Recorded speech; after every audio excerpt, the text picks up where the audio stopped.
They all think she is wolfless, a useless shifter, a girl born wrong. And Velia prefers it that way, because being underestimated is safer than being feared, safer than being hunted, safer than losing him, the boy who once saved her, the man she loves, the Alpha King. For 18 years, she has hidden in plain sight, until the night a jealous lord decides to expose her, in front of the entire royal court. A single vial, a forced shift, no escape. And suddenly, Velia's worst nightmare is no longer a secret. It's happening. She is transforming. And what rises in that great hall is nothing anyone could have imagined. The court recoils in horror. Whispers turn to fear. But Velia doesn't see any of it. Because there is only one face that matters. Only one reaction that could shatter her completely. The Alpha King. Will he look at her the way her family did? Or will he choose her? Even now? Prologue. She was standing in the great hall when she realized she was going to lose everything. The court was assembled. The entire weight of the kingdom's aristocracy pressed into one room, watching her. They shouldn't even have been aware of her existence. How had she ended up standing in the center of this hall, alone, with every eye fixed on her? Not that it mattered anymore. It was all about to blow over. The shift was coming. She could feel it in her blood. Soon she would be forced to reveal herself.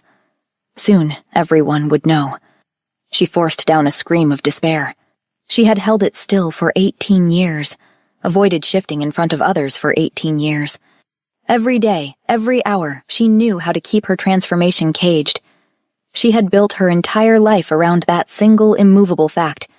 It did not come out unless she let it. And she never let it. But something was pulling it out of her now, and she could not stop it.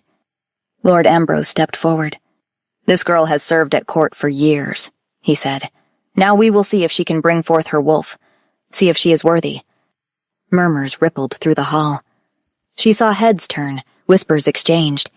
They thought she would not be able to turn. They thought she had no wolf. They thought she was about to be humiliated. They had no idea what they had done. The pressure beneath her ribs flared. It was coming. She needed to run. She had run before. She knew how to disappear. She could do it now. They would assume it was out of shame. They would never know. He would never know. Her eyes found him without meaning to. The Alpha King, Kalen. He stood at the far end of the hall, elevated on the dais, golden-haired and broad-shouldered, watching her with those pale blue eyes, waiting for her to do what Ambrose expected, stand here wolfless, humiliated, and let the court's judgment break. This was it, the moment she had spent her entire life avoiding. In seconds, everyone would know. The court would see. Kalen would see what she was, what she had always been. And she knew exactly what his face would do. She had been 8 years old the first time she watched people who loved her recoil in horror. She could not survive seeing such horror on Kalen's face, except she could not stop what was happening. The shift clawed at her from the inside. Her bones ached. She met the king's eyes one last time across the expanse of marble. "I'm sorry," she thought. "I'm so sorry." The shift took her. Her vision fractured. The room tilted. She had become the thing she had spent her entire life trying not to be. She heard the first gasp. "What is this?" someone screamed. Hundreds of faces. The council, the guards, Lord Ambrose, every single one frozen in shock. She did not need a mirror to know what they were seeing. She had known since she was 8 years old what she looked like through other people's eyes. And then, because she could not help herself, she turned toward him, toward her king. She closed her eyes, took a breath, and forced them open to meet his judgment. Chapter 1. 18 years before she was forced to shift in front of the Alpha King and his entire court, Velia shifted in front of someone she loved. Several someones, in fact. Her entire family. Velia learned 2 things in that moment. 1, she had been adopted for she was clearly different. And 2, love was never unconditional. She'd been so excited when she'd felt the shift take her. Her older brother, Gale, had told her what it would feel like when her wolf would manifest. So when an urge had risen, When she felt something inside clawing its way out, she'd thought, finally. Her mother had been with her, gently encouraging. And then, it was over. She'd changed, and her mother's face had decomposed, and she'd lost everything. She'd had to run away, from the screams, and the fire, and the people, amongst which were her parents, seeking to kill her. She had never shown anyone her shift since. She would show the entire court her shift in about 3 weeks, but she didn't know that yet. Right now she was still just a maid scrubbing floors, when 3 new guards, young, bored, began to taunt her. "That's her," one of them said. "The wolfless one." Velia kept scrubbing. "No wolf at all?" another voice asked. "What's even the point of her, then?" someone added. "Kitchen work, I'd imagine." The first guard laughed. "Not like she's pretty enough for anything else." This was the kind of thoughtless mockery that came easy when the target was small and quiet and had learned not to fight back. And Velia knew, in her bones, not to fight back. Wolfless, shiftless. If only they knew.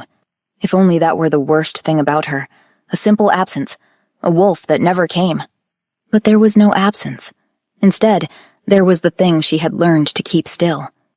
Being called wolfless wasn't an insult. It was cover. The lie that would save her from ever being looked at the way her mother had looked at her as her love for Velia died. "Hey," a boot stepped into her line of sight. "You deaf as well as wolfless?" the guard asked. "Just doing my work," Velia said quietly. "Sure," the guard laughed. "But does it have to be someone taking up space at court?" He leaned in slightly. "Seems like a waste of resources if you ask me." "I should get back to work," Velia said casually. She moved to step around him. He stepped with her. "You know, you're pretty enough from up close." He reached for her with his hand. "Perhaps you could be of use after... Is there a problem here?" The voice came from behind her, warm, easy, the kind of voice that did not need to be raised to fill a space. All 3 guards went very still. Velia closed her eyes briefly and thought, not now.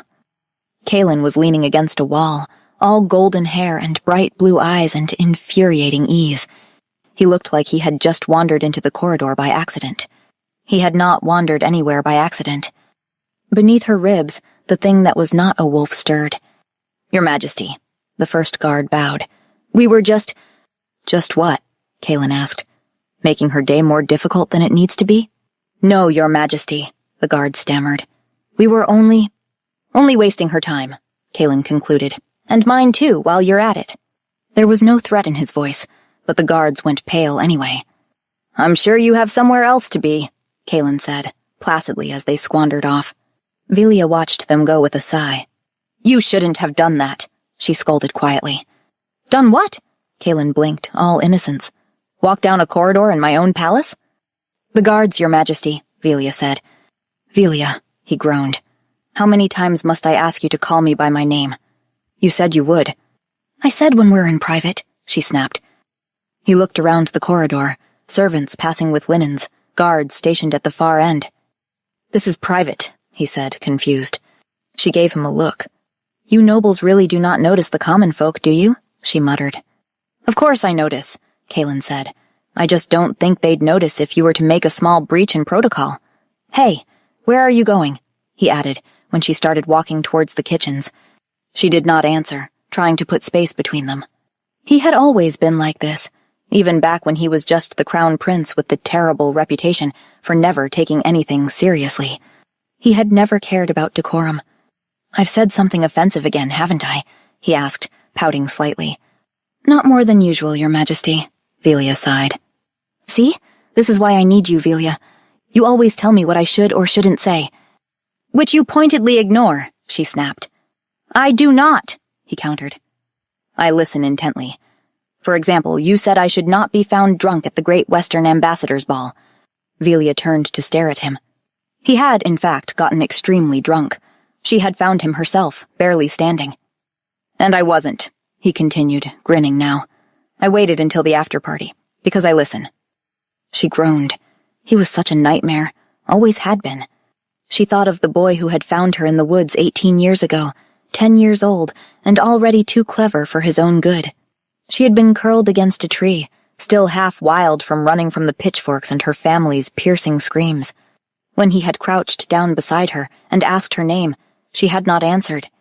But he had wrapped her in his cloak anyway and brought her back to the palace. "I'll protect you," he'd said. He'd told his parents she was an orphan, that her family had rejected her for being wolfless. It was what he believed, because she had let him believe it.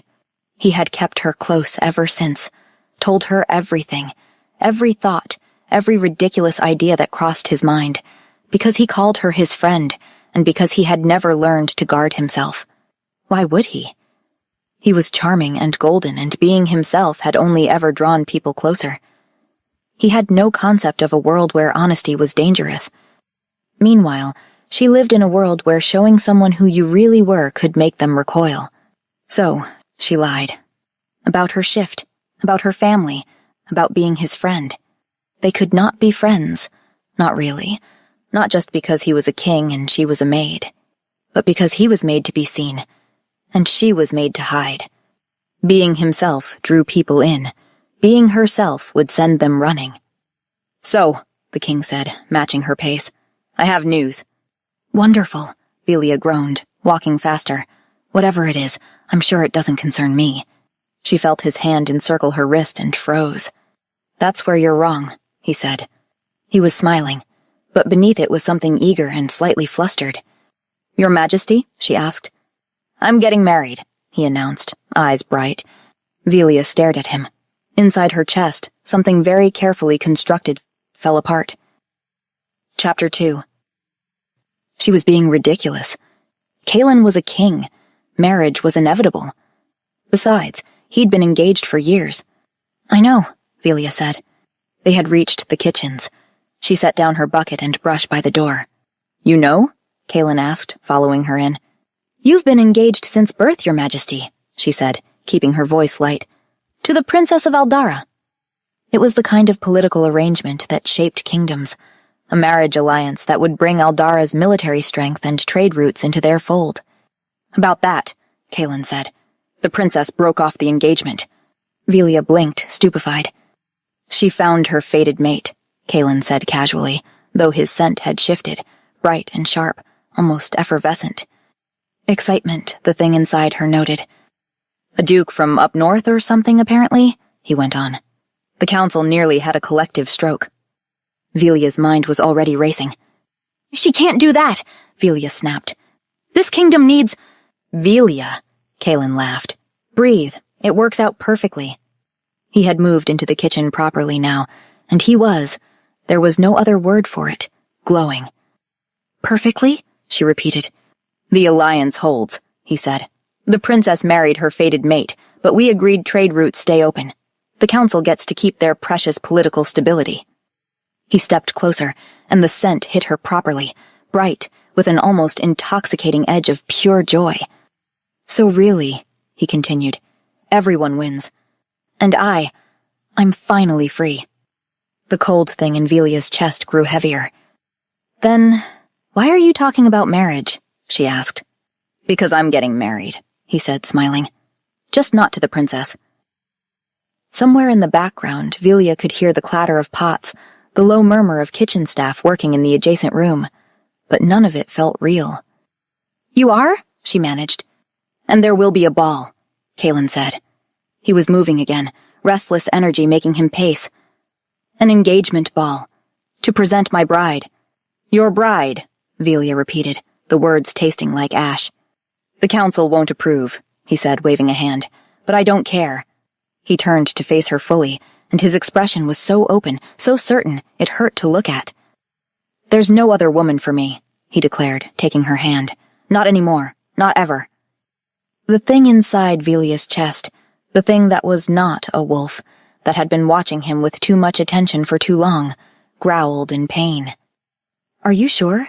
Velia asked finally. "Is she even right for the crown? Have the council vetted her family?"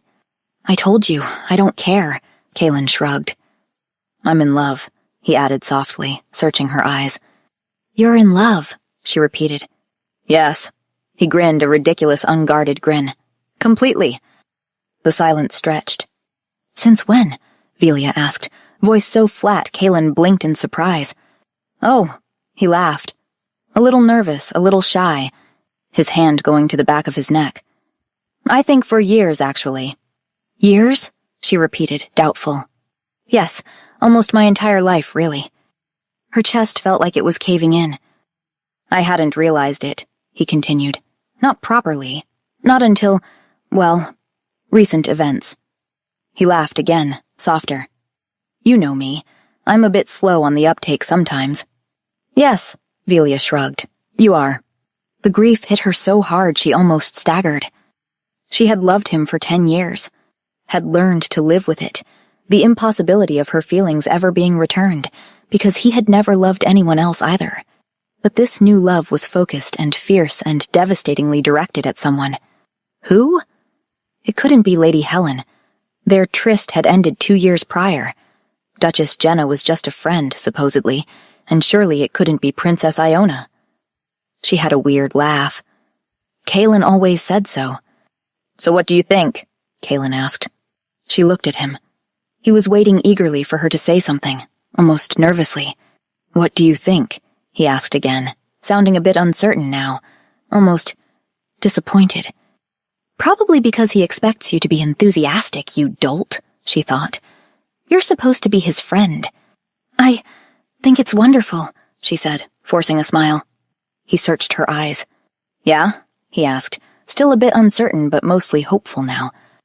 Meanwhile, she was dying inside, but she did not want to crush that hope. Yes, of course, it's... She hesitated. I have no words. Kaelin's face lit up even brighter, if that was possible. The engagement ball is in a week from now, he told her, squeezing her hand excitedly. Velia nodded. I'll make sure the kitchens are... she began. What? No. He stepped forward. I'll take care of everything. You only need to be there. She stared at him. She could not. She was just a maid. It's going to be a magical evening, he said. His thumb brushed absently across her knuckles. You'll love it. You'll see. Her throat was too tight to answer. I should get back to work, Your Majesty, she said, pulling her hand free. Congratulations.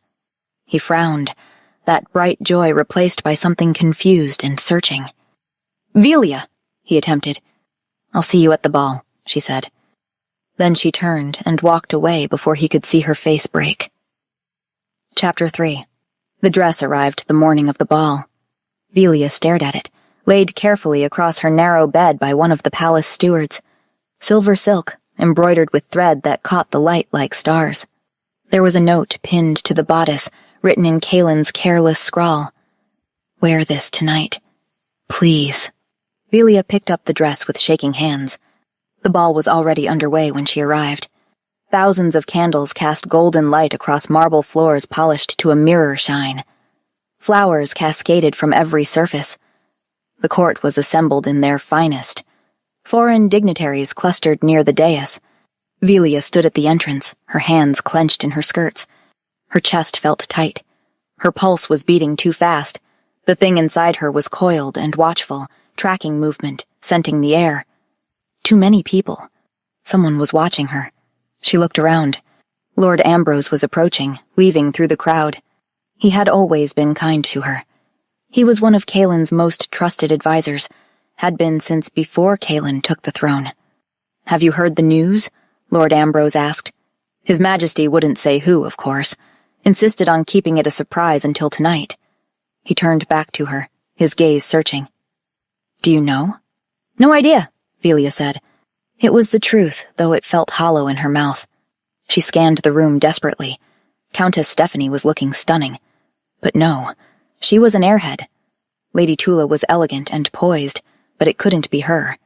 He didn't like blondes. And it definitely wasn't Princess Iona and her weird laugh.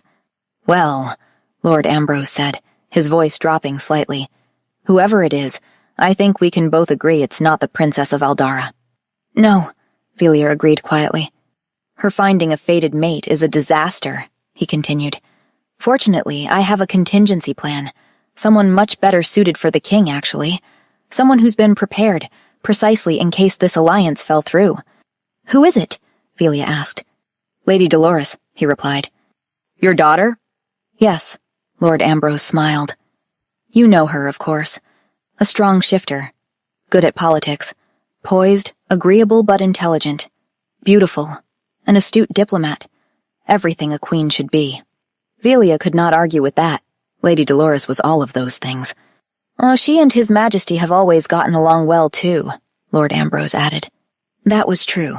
They had known each other since childhood. After the king announces his fiancée tonight, Lord Ambrose continued, I'll need your help in making him see reason, in pushing Dolores as his best viable option. Velia stared at him. He will not listen. He claims he is in love. He thinks he is in love, Lord Ambrose corrected gently. He's young still, impetuous.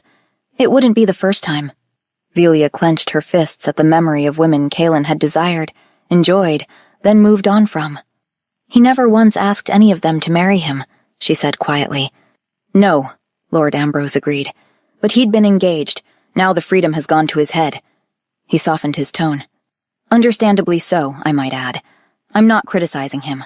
I'm simply saying we wouldn't want him to make a sudden, impulsive decision because of eagerness to finally choose for himself. Velia considered that. Kaelin was impulsive. How many times had she talked him out of terrible ideas? I suppose not, she said slowly. You'll speak to him, yes? Lord Ambrose encouraged. He listens to you. You have a way of reaching him when the rest of us cannot. Make him see reason. He squeezed Velia's shoulder, a gesture that felt paternal, reassuring. She felt sick. Velia! She turned. Princess Lena was crossing toward her, beaming. Kaelin's younger sister, all dark curls and bright eyes and uncontainable enthusiasm.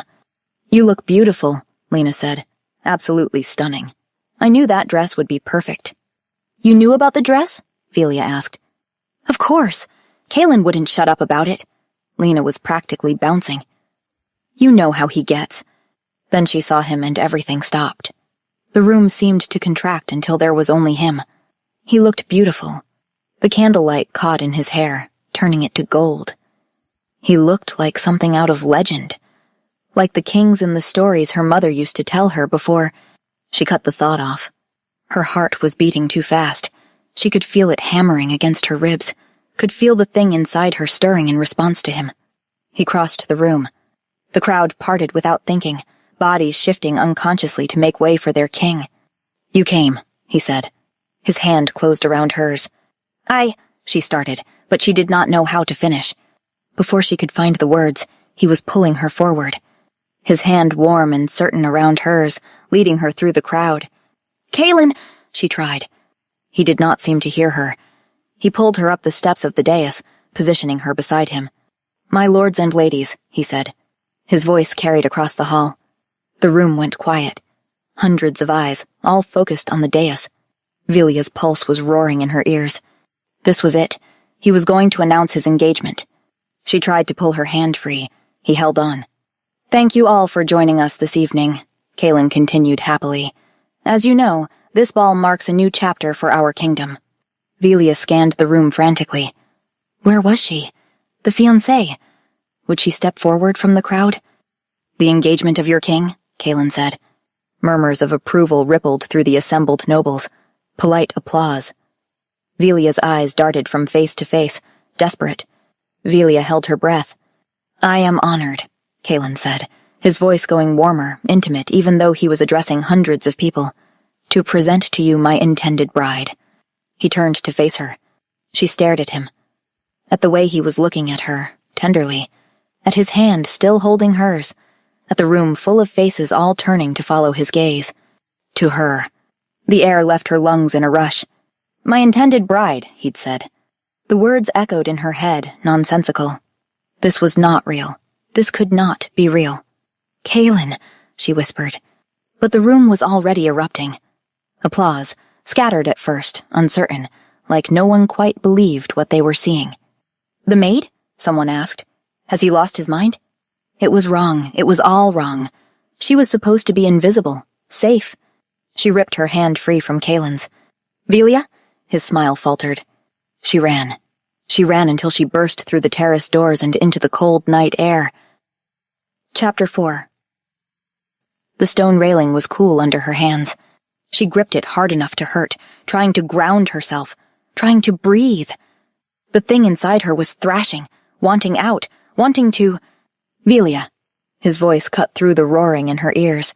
She heard the door slam behind him, heard his footsteps crossing the terrace, quick, urgent. "Where are you going?" Kaylin asked, sounding almost amused. "The ball only just started. We didn't even dance." She turned. The tears were already streaming down her face, impossible to stop. He stopped.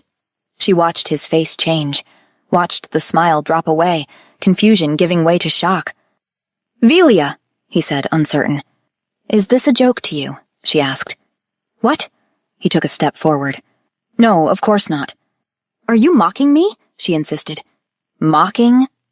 He looked like she had struck him. "Velia, why would I—" She stepped back when he tried to come closer. "Then, why did you just tell an entire ballroom we were getting married?" Her voice cracked on the last word. He stared at her. "Because—" His voice was barely above a whisper. "Because we are?" He said it like a question, like he was not sure anymore. "No," Velia said, "we're not." She watched something break in his expression. His hands dropped. "We're not?" he asked, sounding lost. "Of course not," she cried. "I'm a maid, Kaylin. I'm nobody." "But you said you would," he argued plaintively. "You said you'd marry me." "When?" She nearly shouted it. "When did I ever say that?" "It was last week, in that corridor, remember?" She did not remember. Her mind was static. "I told you the princess had found her fated mate," he pressed on. "Which was good because I was free to marry whoever I wanted, remember?" "Yes?" Velia frowned. "I told you there would be a ball to celebrate our engagement," Kaylin exclaimed. "You said you'd come." "Our engagement?" She stared at him, at his desperate, pleading expression. "You never said it was going to be our engagement." "Of course I did." He was pouting now. "I told you I loved you." He paused. "You didn't say it back, but you said you were happy. I thought that was a good start." Velia grimaced. "Kaylin," she said carefully, slowly, "you never said you loved me. You said you were in love, in general. I assumed you meant with somebody appropriate." "Who else would be appropriate?" He threw his hands up. "Princess Iona with the weird laugh?" "You—" His voice cracked. "You really didn't understand I was talking about you?" The question hung in the cold air between them. He stepped closer, slowly. He reached up with shaking hands and brushed the tears from her cheeks. "I'm sorry," he said. "I thought—" "But who else would it be, Velia? There could only be you. I've loved you since the minute I found you." She stared into his blue eyes and found only earnestness there. "I thought it was obvious," he continued, "with how I practically forced you onto my horse and carried you back to my castle and made you stay by my side this entire time. You're nice to everyone," she protested. "You're just kind and charming. That's who you are." "I don't seek out everybody else like I seek you out," he protested. "You really didn't realize?" His scent was wrapping around her, and the thing inside her wanted to press closer, to soothe him, to— "Kaylin, you were a prince," she said desperately, "and now you're king. I'm nobody." "You're the woman I love," he declared. "You can't mean that," she breathed. He cupped her face in both hands. "I mean it, Velia," he said. "I mean it with everything that I am. Ever since I met you, I've thought only of you. Even when I was too foolish to know it was love." "You're still foolish," she managed. He laughed softly. "Yes, you're right. I am. I'm a fool." He leaned against her. "Which is why I need you. I'm a mess without you. You know that." Then he was dropping to one knee. The movement was graceful despite the tremor in his hands. "What are you doing?" Velia asked. "Asking you to be mine," he said, properly. His eyes never left hers. "Will you do me the honor of being my wife, Velia?" he asked. "And my queen?" She was shaking her head.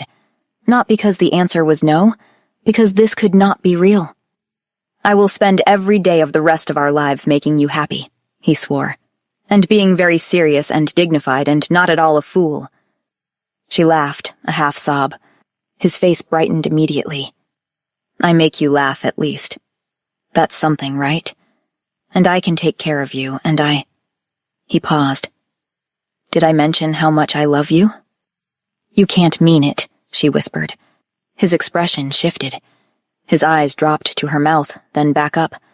When he spoke again, his voice was lower. "Let me show you how I mean it," he said. Then he was standing, pulling her close, and his mouth was on hers. The kiss was soft at first, tentative. Then she made a small sound and everything changed. His body pressed against hers, solid and warm. The kiss deepened, turned hungry. The thing inside her chest, the thing that was not a wolf, surged toward him, wanting to be closer, wanting to twine around him. She could feel herself losing the fight to keep it still. Her hands fisted in his velvet jacket, pulling him closer. "Say yes," he breathed. His voice was wrecked. "Say you'll be mine." "Yes," she whispered. The word had barely left her lips before he was grinning against her mouth, laughing, pulling her into his arms properly and spinning her. "You're going to be my wife," he said, beaming. "You said yes. You're going to be my queen." His hands were on her waist, pulling her closer. "And my mate," he murmured against her throat, his lips trailing along her skin. "All mine." She froze. The word cut through the haze of warmth and want. Mate. He did not notice. He buried his face in her neck, breathing her in deep, his body tight with relief and longing. "I cannot wait until we're mated," he said against her skin. "You don't know how long I've been wanting." The panic hit. Of course he would expect to mate with his wife. That was what shifters did, and when they did, he would know. He would feel what was inside her, would know she was not wolfless. He would know exactly what she was. She had just agreed to marry the man she loved, the man she had loved quietly, carefully, impossibly for years. And she was going to have to end it. Chapter 5. A week had passed since the engagement ball. Velia stood in the gardens, pacing, trying to breathe. Alpha Kings did not just take queens, they took mates. The mating bond strengthened the line, increased the chances of conceiving an heir. And even if he wasn't being pressured, Kaelin wanted it. She could tell, could smell it on him every time he touched her. Heat flooded her face at the memory. The past week had been... She did not have words for it. He kissed her constantly. In corridors, in council chambers when he thought no one was looking, in the gardens where anyone could see. Soft kisses, deep kisses. Kisses that made her forget her own name. She wanted him, wanted this, but the bond would create a link between them. He would sense what she felt, and he would know something was wrong. Her hands were shaking. She could not let him see, could not let him know what she was. Her mother had loved her, had sung to her, had soothed her to sleep, had chosen her when she did not have to. And the second she saw what Velia really was, that love had turned to horror. If her own mother could not survive the truth, how could Kaelin? She imagined it. His face, that beautiful, unfairly beautiful face, going from warm to horrified. She would not survive it. Velia. She jumped. Lord Ambrose was standing beside her in the garden. She had not heard him approach. "Lord Ambrose," she said, pressing a hand to her chest. "You startled me." He frowned, stepping closer. "Are you all right, child?" "Yes, of course." She dropped into a curtsy automatically. "Forgive me, my lord." He smiled. "You don't have to curtsy, Velia. You are the king's intended now, after all." The words made her feel shamed, somehow, though she could not say why. "Lord Ambrose," she said quickly, "I really did not know. No. He waved a hand, cutting her off. "I'm sure you didn't. I trust you would have told me. You would have, wouldn't you?" "Of course." "Good." He gestured to the garden path. "Walk with me?" They walked side by side through the gardens. The morning sun was warm on her skin. "Velia," Lord Ambrose said after a long silence, "you know I have the utmost respect for our king, that I believe in him and the strength of this kingdom." "Yes," she said slowly. "You also must know that over the years I've grown quite fond of you, Velia." She felt touched and guilty in equal measure. "My lord." "Which is why," he continued, his voice gentling, "you cannot and should not be offended by what I'm about to say, because I must say it. It comes from a place of affection and loyalty. He stopped walking, turned to face her fully. Velia, he said quietly, you cannot marry the king. She paused, stared at him. He was right. Of course he was right. She knew that, had known it from the moment Kaelin proposed, but hearing someone else say it hurt in a whole new way. You know that already, don't you? Lord Ambrose asked, watching her face. Her throat was tight. I know me being a maid isn't ideal. That, Lord Ambrose nodded, and the fact that you cannot shift. A queen needs to stand strong beside her alpha. You wouldn't be able to. The words cut, even though they were true. A shame, he added, and he sounded genuinely sad about it. You've shown political savviness and astute understanding of diplomacy more than once. Over the years, you've been a tremendous asset to the king. He listens to you, and for good reason. Velia looked away. Lord Ambrose squeezed her shoulder.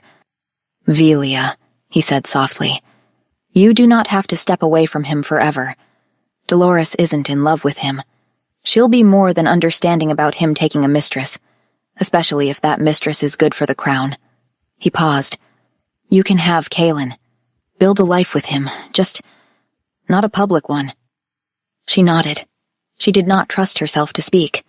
My dear, Lord Ambrose said, his voice full of sympathy, I understand this must be hard.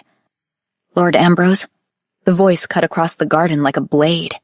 Kaelin was standing at the other end of the path. He was smiling, but his eyes were not. Lord Ambrose turned, bowing smoothly. Your Majesty. Velia started to curtsy, but Kaelin was already there, his fingers under her chin, tilting her face up to look at him. How good of you to keep my future queen company when I cannot, Lord Ambrose, he said. Truly, your dedication to the crown is, as ever, outstanding. Just doing my job, sire, Ambrose said politely.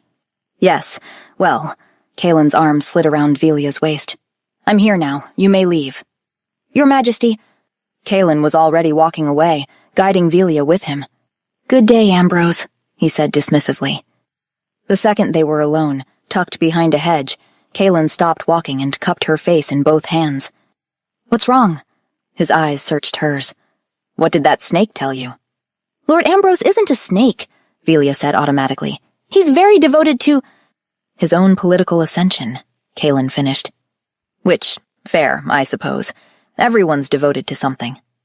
His thumbs brushed her cheeks. Why are you sad, my love? She looked at him. I thought you trusted Ambrose. I do. He sounded sincere.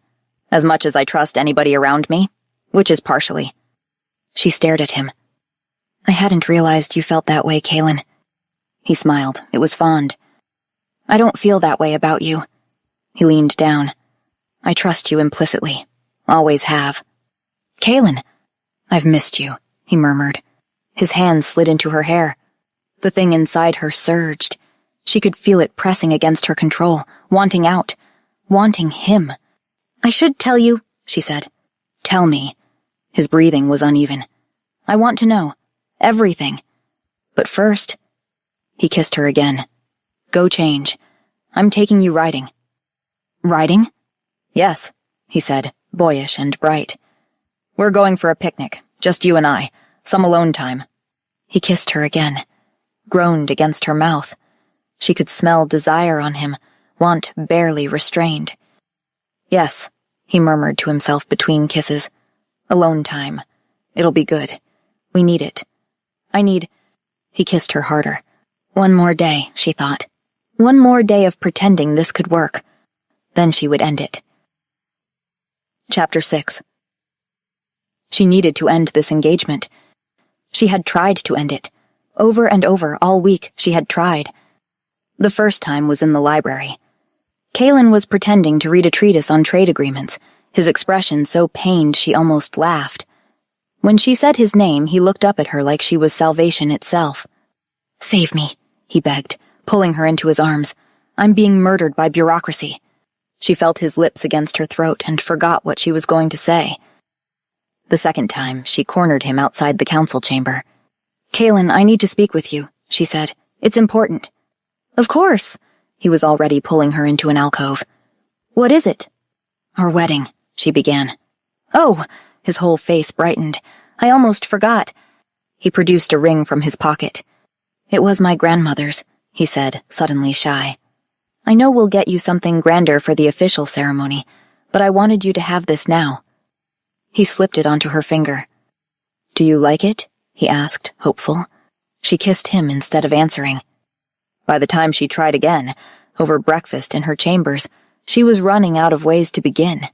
Kaylin, I've been thinking, she said carefully. Do you think this is a good idea? Us? The smile faded. Then he stood, circled the table, pulled her to her feet. Yes, he said simply. I think it's the best idea I've ever had. He kissed her before she could speak. I love you, he said against her lips. Stop trying to talk yourself out of this. I'm not trying to... You are, he said. I can see it. Every time you get that look on your face, like you're about to run. Don't run from me, Velia. So here she was, a week later, still engaged, still terrified, still in love. She had gone to his study after dinner. Just to talk, she told herself. Now the sun had set. The candles on his desk burned low. The palace had gone quiet around them. He'd kissed her, soft at first, gentle. The kiss turned hungry, desperate. She could feel his heart racing, could smell the sharp spike of arousal mixing with his scent. Closer. Need to be closer, the thing inside her claimed. Velia, he breathed against her mouth. We should stop. Then stop, she said. I'm trying. He did not sound like he was trying. He sounded wrecked. Her hands found the buttons of his shirt. His hands found the laces at the back of her dress. They came free. The fabric slipped from her shoulders. His mouth was on her neck, hot and insistent. Her fingers tightened in his hair. Then his lips found the curve where her neck met her shoulder. He kissed it, once, twice, and began to suck. The sensation tore through her. Yes, she heard herself say. Please. He sucked harder. She could feel his teeth pressing against her skin. Light, teasing, not enough. She wanted him to bite down, wanted him to claim her so badly she could not think. The thing inside her was roaring. He bit down, light, not breaking skin, but it was enough. Instinct took over. Her hands fisted in his hair. She tilted his head to the side, felt her teeth sharpen, and then she was biting down on his shoulder. A bond flared to life. For one brief, devastating moment, she felt him, his emotions pouring into her in a rush. Lust, hot and desperate. Love, so much love. Joy, wonder. And then something else. A strange disconnect, like the world had gone soft at the edges. Wrong, this was wrong. She pulled back, gasped for air. Her reflection caught in the darkened window across the room. Golden eyes, slitted pupils, fangs where her teeth should be. Horror crashed through her. She forced it down, shoved the beast back into its cage with every ounce of will she had. Then, looked at Kaylin. He was staring at nothing, his eyes unfocused, glassy, a slow, dreamy smile spreading across his face. Her heart stopped. Kaylin? She asked, cupping his face. He did not seem to hear her. His pupils were too dilated. His breathing had gone slow and deep, like he was half asleep. She had seen this before. The villager during her escape. She had bitten him, and he had gone from screaming about monsters to vacant-eyed, stumbling. She had poisoned him. She had poisoned Kaylin. No, she whispered. No, no, no! 2 small puncture marks on his shoulder, already closing as his body healed. But he looked wrong. Kaylin, look at me. Look at me. He blinked slowly. Velia? His voice was distant, dreamy. Talk to me, she begged. Please, are you... I'm fine, he mumbled, slurring slightly. He was not fine. I'm calling for a healer, she said, panicked. Healer? He laughed, confused. Why, He reached for her hand, brought it to his lips, kissed her knuckles with that same dreamy, wrong smile. I'm perfect, he said. Everything's perfect. It was not perfect. She could hear his heartbeat, steady, strong. He was healing. She could see the bite marks closing completely. But his eyes were still wrong. His scent was wrong, venom mixed with something off. She moved away from him, pulled her dress back up with shaking hands. "Velia," he said, more focused. "What?" "I need to go," she said. "Why?" He reached for her. "Don't. Stay." She could not stay. She could not stay here looking at what she had done to him. He was healing, but it did not change the fact that she had hurt him, that she could have killed him. "Velia," he said again, more alert now. "What's wrong?" "Everything." "We can't get married," she declared. He went very still. "What?" "We can't," she repeated. He laughed. It sounded nervous, confused. "Velia, what are you—" "I'm serious, Kaylin." Her voice cracked. "I will not marry you. I can't." Silence fell. She watched his expression change, watched confusion give way to hurt. "Why would you say that?" he asked quietly. "Because I mean it." "You can't!" He stood, reached for her. "You can't possibly—" She stepped back. "I'm sorry, Kaylin, but if you love me, you'll stop insisting." He flinched like she had struck him. "You love me too," he argued. "I know you do. I can feel—" He stopped, pressed a hand to his chest. "I felt you. Just now. The bond—" "There is no bond," she said desperately. "I'm a maid. I can't shift. I have no title. The council will never accept—" "I don't care what the council thinks," Kaylin said. "You say you're wolfless, but your eyes, they change sometimes. And your scent?" He paused, searched her face. "You don't smell wolfless, Velia. Sometimes you smell dangerous, like there's something powerful inside you." "I like it," he confessed, looking fascinated. He sounded like he meant it. It made everything worse. Minutes ago he had been poisoned because of what she was. And now he was standing here saying he liked it? "You're seeing what you want to see," she lied. "Because deep down you know. You know I'm not enough." "What?" he recoiled. "No, that's not—" "I can't shift," she said. "I have no title, no bloodline, no political value. The council will fight this. The kingdom will reject me. And one day you'll resent me for it." "That's not true," Kaylin said, reaching for her again. "Don't." She held up a hand. "Don't force me into something we'll both regret. I don't want this. I don't want to be yours." The lie burned coming out. "Free me from this," she said brokenly. "Give up. If you love me—" She met his eyes. "If you love me, you'll spare me the suffering." He went pale. His voice was barely a whisper. "I make you suffer? Is that what you're saying?" She meant the fear, the lying, the constant terror of being discovered. But she said yes, sincerely, because he did. This entire situation had been agony. He closed his eyes. His whole body seemed to fold inward.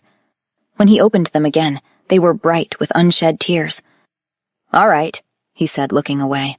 "All right, if that's what you want." "It is," she lied.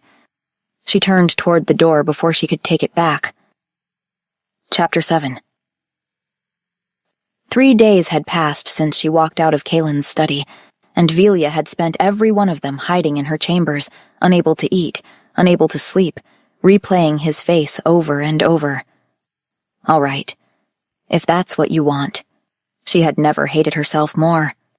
Princess Lena came on the second day, begging her to take him back, saying he was a mess without her. Not eating, not sleeping, just sitting in his study staring at nothing. "Please give him another chance," she'd said, assuming whoever'd done wrong it had to be him.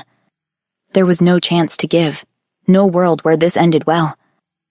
Velia saw him the next morning, purely by accident. She turned a corner and there he was, walking toward the main hall, flanked by advisors. He met her eyes, held her gaze for one terrible, endless moment.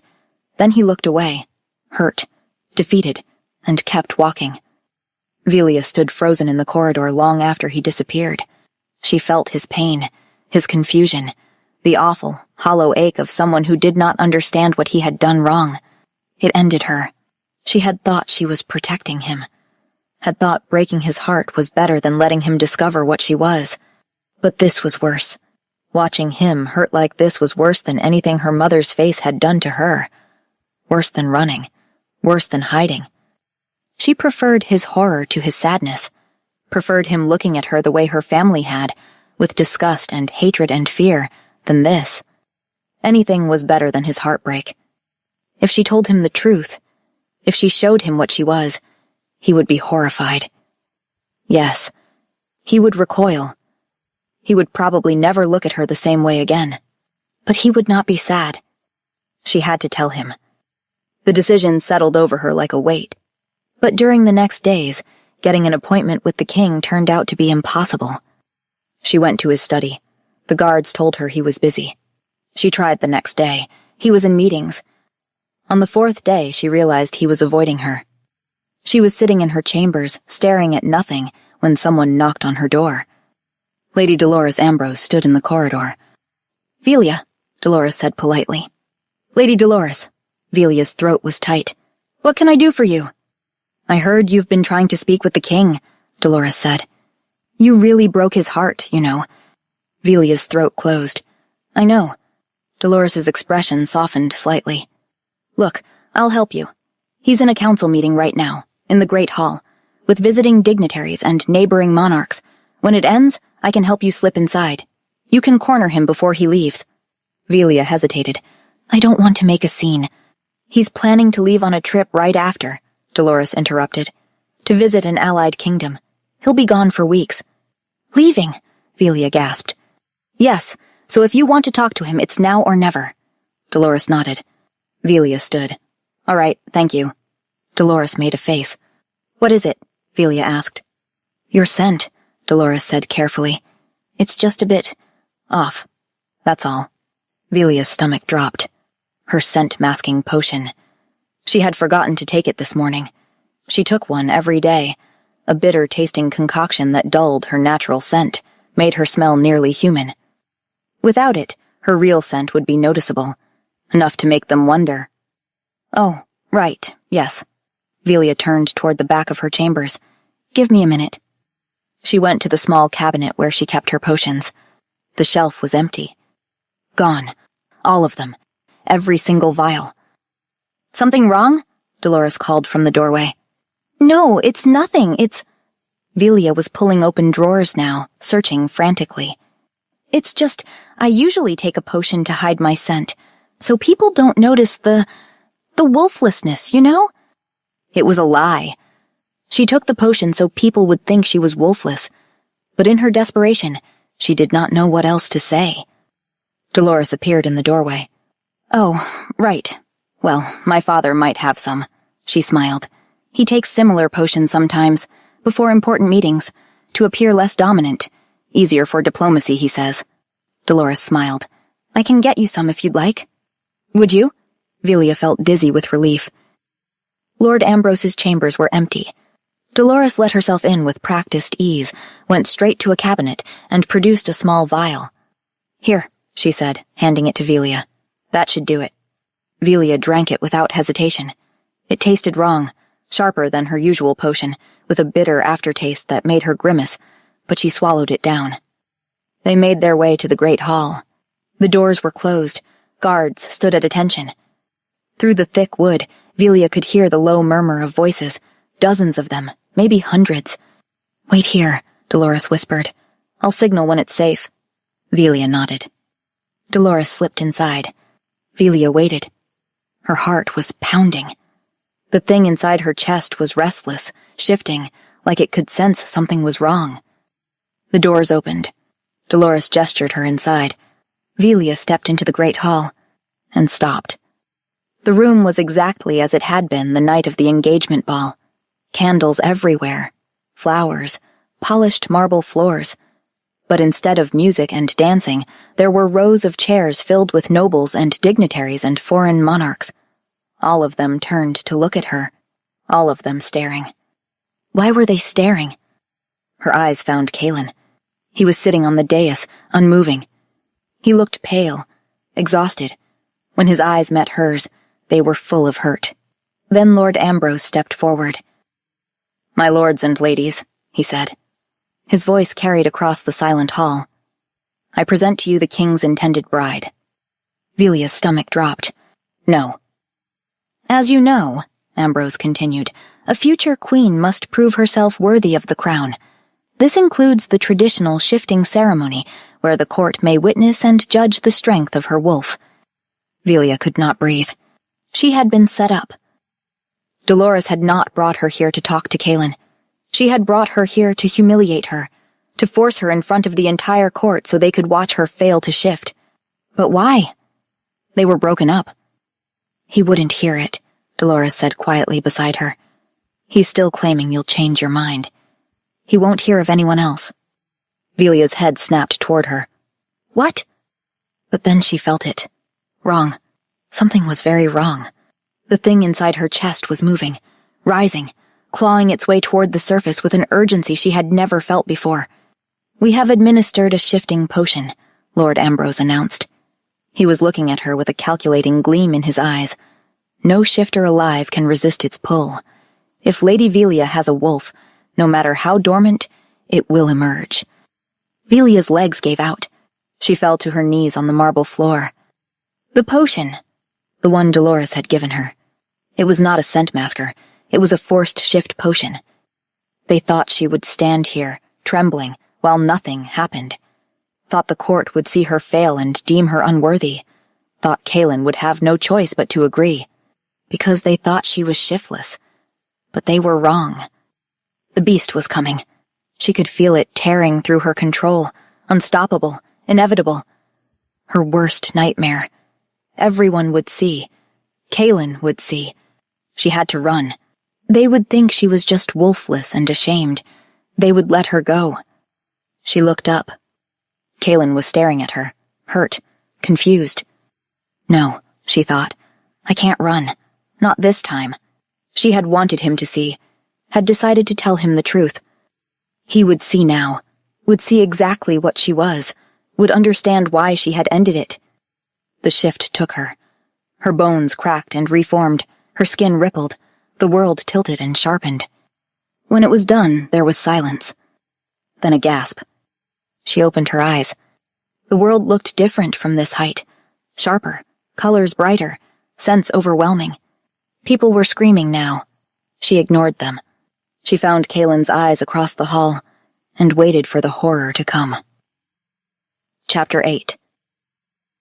Velia stood on 4 paws that were not paws, lion paws, large and heavy and wrong. She could feel the serpent tail coiled behind her, scaled, muscular, alien. The world looked different from this height, sharper, colors too bright, scents overwhelming. She rose slowly, felt every eye in the room locked on her. Then the screaming started. She did not look at them, did not care about the nobles scrambling backward, the foreign dignitaries pale and staring, the guards reaching for weapons. She looked at Kaelin. He was still sitting on the dais, still staring. His face had gone white, his eyes were wide. Waiting. She was waiting for it. For the moment his expression would shift from shock to horror, for the recoil, for the disgust. But his face just looked wrong. Pale. Too pale. His eyes unfocused. Then he swayed, and fell.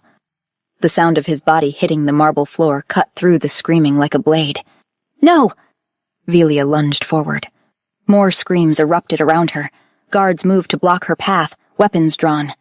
She could hear Kaelin's heartbeat from across the room. Too slow, irregular, wrong. Could smell his scent changing, the warmth of cedar and leather going sour, chemical, poisoned. Poisoned. He had been poisoned. She snarled. The guards flinched but held their ground. "Your mate needs you," something whispered inside her. "The beast. Fight them. Get to him." She forced the rage down. These were palace guards. People she knew. She could not fight them. But she had to reach him. She took a step forward. Slow. Deliberate. "Stay back!" one of the guards shouted. His voice cracked with fear. "Don't move or we'll—" An arrow whistled past her head. On the dais, she saw Princess Lena rush to Kaelin's side, dropping to her knees beside him. "Kaelin!" Lena's voice was high. "Someone call a healer! The king has been injured!" "Not injured, poisoned." Velia tried to say it, tried to force the words out, but the potion was still holding her in this shape. A guard stepped directly into her path, shifted, a large gray wolf, lips pulled back, snarling. She stopped, met his eyes, tried to show she was not a threat. He lunged. "Stop!" Lena's voice cut across the chaos. The wolf hesitated. A healer arrived, kneeling beside Kaelin, pressed her fingers to his throat. "I don't understand," she said. "He's fading so rapidly." "Do something!" Lena shouted.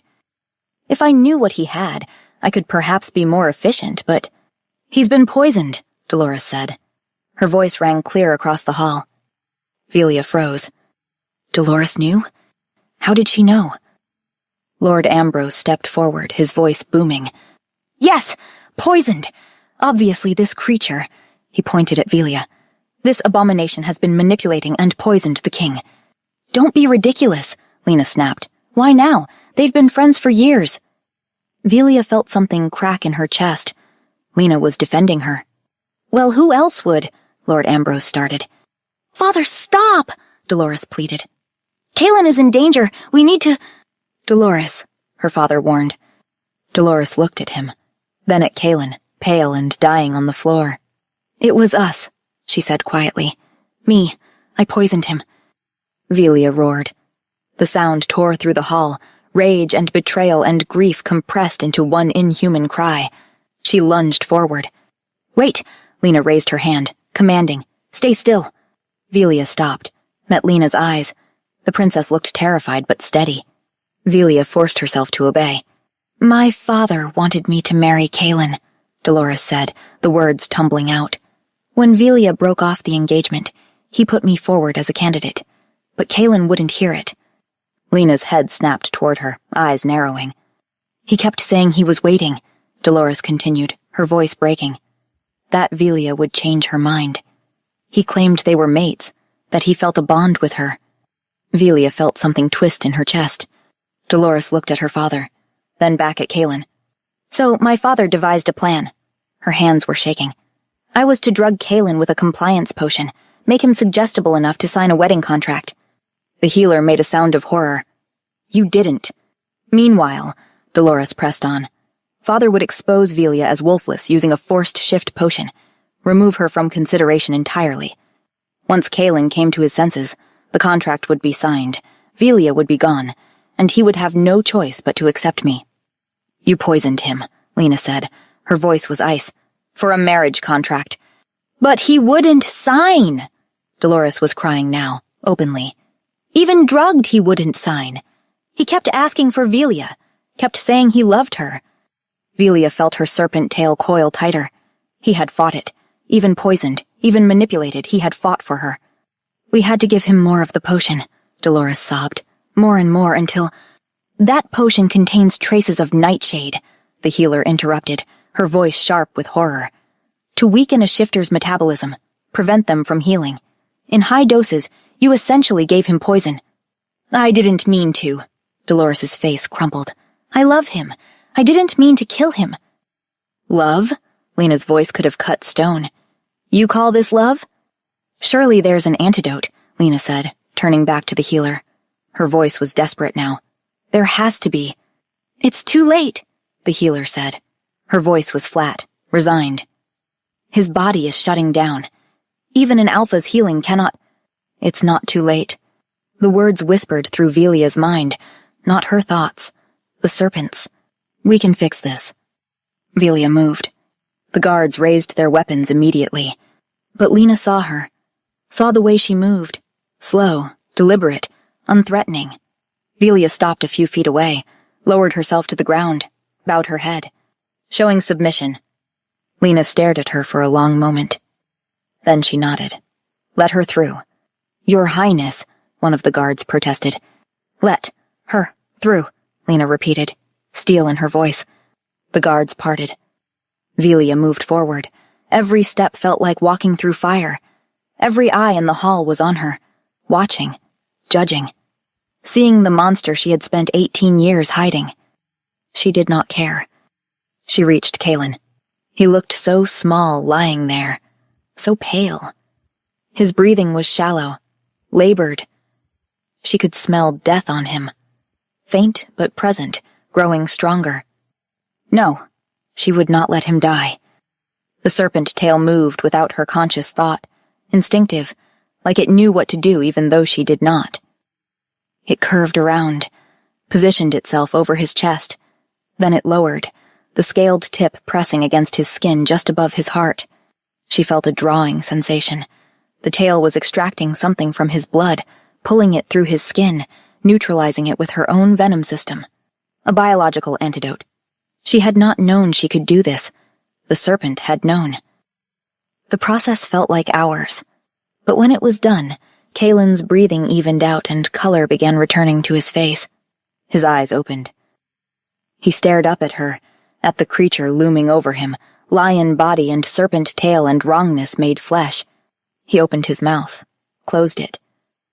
His hand lifted slightly, trembling. He looked terrible. Sweaty and pale and held together mostly by the guard at his back, and his eyes were still not quite right.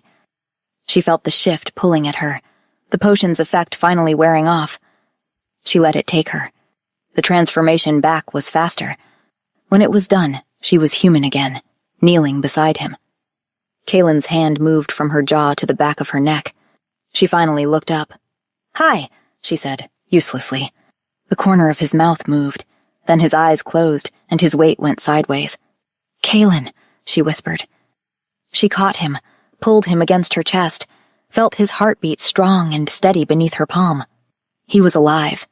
He was unconscious, and she had no idea what he had thought when he saw her, what he had felt. But he was alive. Velia held him and did not let go. Chapter 9. She had been sitting by his bedside for hours. Lena had allowed it. "She saved his life," the princess had said, her voice ringing with authority. "She stays." Lord Ambrose and Dolores had been arrested, would be judged for their crimes, hopefully by Kalen himself when he recovered. The healer had said it would be soon. His body was just recuperating through sleep. Velia held his hand and waited. When his eyes opened, she nearly jumped out of her skin. "Velia," he said. Just her name, but the way he said it made her throat close. "You're awake," she managed. She reached for the water glass on the bedside table with shaking hands. "The healer says you should hydrate," she said. He raised an eyebrow. The gesture was so familiar, so him, that something in her chest twisted. "What happened?" he asked. She gave him the summary. The poison. Lord Ambrose's plan. Dolores. "Do you remember?" she asked when she was done. Kalen frowned slightly. "Vaguely. I was drunk, I think, when she first came to me." He had the grace to look sheepish. "I didn't think to protest when she kept pouring me more drinks." A faint blush colored his cheeks as he shrugged. "Not my proudest moment, I'll admit." Velia gave him a look. "How many times do I have to tell you to be more careful?" she scolded. "You can't just—" "Yes, well," he cut her off. "I'm fine now. All healed." He gave her a look then. "Thank you for checking on me," he said politely. The words felt formal, careful, like she was a visiting dignitary and not his oldest friend. "Of course," she said slowly. "You must be tired," he said, avoiding her gaze. Her chest tightened. He wanted her to leave. He remembered what she was, and now he wanted her gone. Her heart sank.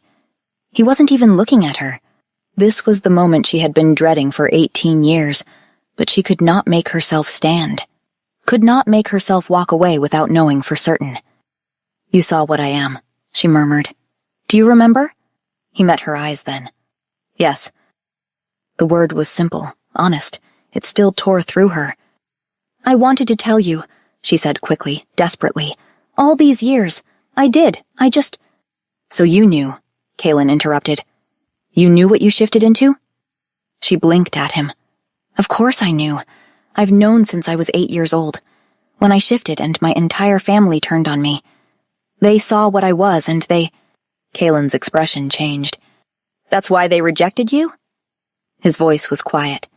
"Not because you were shiftless, but because of what you shifted into?" "They didn't reject me, Kalen," she sighed. "They came after me. They tried to kill me." She watched him take that in. shock giving way to comprehension to something darker, something cold and dangerous that she had only seen a handful of times. "You should have told me," he said. His voice was quiet. Vilia's stomach dropped. "I know," she said quickly. "I'm sorry, but you should have seen the way they looked at me. I didn't want you to—" "They need to be brought to justice," he snapped. He was sitting up properly, his eyes blazing. He was not angry at her, she realized, but at them. "They need to pay for their crimes," he continued, murderous. "Hunting a child, trying to kill you." Velia stared at him. "Kaylin," she said slowly, "I don't know if you remember what I look like properly." "Of course I do," he said. He sounded almost offended now. "Big lion body, serpent tail." "Yes," she said, throwing her hands up. "So no wonder they tried to kill me. So did your guards." His expression went dark again. "What?" His voice was deadly quiet. "Which ones?" "It doesn't matter," Velia nearly shouted. "Look, Kaylin, the point is—" She paused. "I'm sorry I never told you," she said quietly. "I should have. I didn't want to lose you." He frowned. "Lose me?" "Yes, when you saw Well, you didn't seem too worried about losing me when you said we couldn't get married and shattered my heart into a million pieces," he accused with a pout. Velia stared at him. "Will you stop being dramatic?" "I'm not being dramatic," he replied, affronted. "We share a bond now, you and I. You feel it too, don't you?" She could feel it, that thin thread connecting them, carrying his emotions like echoes. "Yes," she admitted. "But Kaylin—" "So why, Velia?" He sounded desperate now. "Why won't you marry me?" Her brain stopped working for a moment. "Excuse me?" she managed. "Are you really, sincerely asking me why?" He abandoned all pretense of acting proud and looked at her, painfully earnest. "What do I need to do to get you to marry me, Velia?" he asked. "Is it because I took too long to ask that you don't believe I can be a good mate? Or is it because I sometimes, very occasionally, drink too much at parties?" "It's not occasionally," she muttered. "Or is it—" He looked away. "Do you not trust that I love you? Because I didn't break off the engagement sooner?" He reached out then, took her hand in both of his. "I tried to," he said. "Many times. Spoke to my father about it. Tried to find other ways to keep the alliance without offending the princess." "Kaylin," Velia tried. He kept going. He wouldn't hear it, and the princess wouldn't hear it either. "You know she was quite taken with me before she found her mate?" He said it without arrogance, slightly bewildered by the fact. "So, I thought perhaps if I could gently discourage her, show her I wasn't suitable at all." Velia's eyes narrowed. "Wait, is that what all of your conquests and philandering and general frivolity was about?" He had the grace to look sheepish. "Yes?" "Mostly. I was hoping she'd be fed up with me," he added quietly. "But it turns out you're the one who was fed up with me." Something in Velia's chest cracked. "Well, I didn't much like seeing you flirt with every other girl," she admitted. "I didn't want to flirt with you before I knew I could make you my wife right after," Kaylin pleaded, utterly sincere. "I didn't want to start something I couldn't finish properly." "Whatever you need me to be, I can be," he said softly. "I can—" "Kaylin," Velia interrupted. "Are you seriously thinking that I broke off our engagement because of you?" He tilted his head slightly. "Well, didn't you?" "No!" She wanted to shake him. "Obviously not. Why would it be because of you? You're perfect. Everyone adores you, and why wouldn't they?" He looked confused. "Then why?" he asked. "Because," she threw her free hand up. "I'm a giant monster, obviously. People recoil at the sight of me. Or have you forgotten that part?" Kaylin frowned. "You thought I would mind?" He looked genuinely baffled. "That's why you broke it off?" She watched, stunned, as his whole expression shifted, understanding dawning across his features, and then relief, pure and overwhelming. His whole body relaxed. He settled back against his pillows, a smile across his face, infuriatingly satisfied.